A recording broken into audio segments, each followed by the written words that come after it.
I am the tofu golem. Please enjoy the video.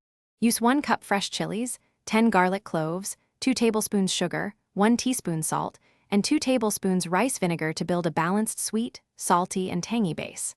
Remove stems, roughly chop chilies, and peel garlic before blending to avoid large pieces that block the blade. Soak chilies in 1/4 cup warm water for 10 minutes to soften and lessen harsh heat.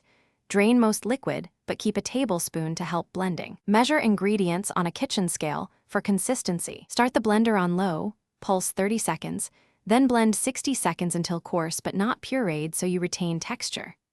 If the mixture is too thick, add 1 tablespoon of reserved chili soak water or 1/4 cup water and pulse again.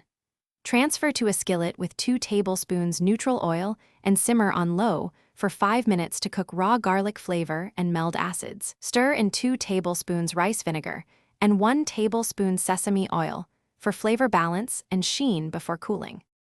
Cool to room temperature, then store in a sterilized jar refrigerated up to 2 weeks. Always label with date. This recipe yields about 1 cup of chili garlic sauce, enough for multiple uses like dipping, stir-fry, and sandwiches. Use a clean spoon each time to preserve flavor and avoid contamination, and if oil separates, simply stir before serving.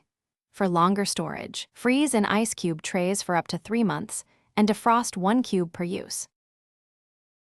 Thanks for watching. Consider subscribing if we helped you today.